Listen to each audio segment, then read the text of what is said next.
How to add GIF in Framer. So hello guys and welcome back to today's video.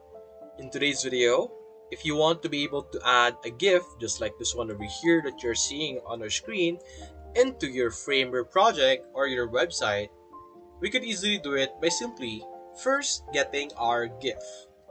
We could use Pixabay over here as a source of your Git or GIF and look for any GIF that you prefer.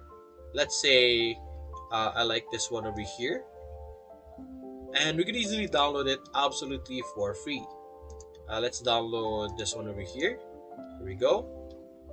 And after downloading, simply select an image sector over here or an image asset or element.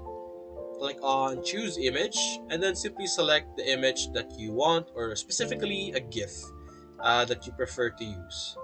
And you're going to have to give it some time, and there we go. As you can see, you now have your GIF on your website. So that's basically it guys. If you enjoyed this video, leave a like and subscribe. Thanks for watching.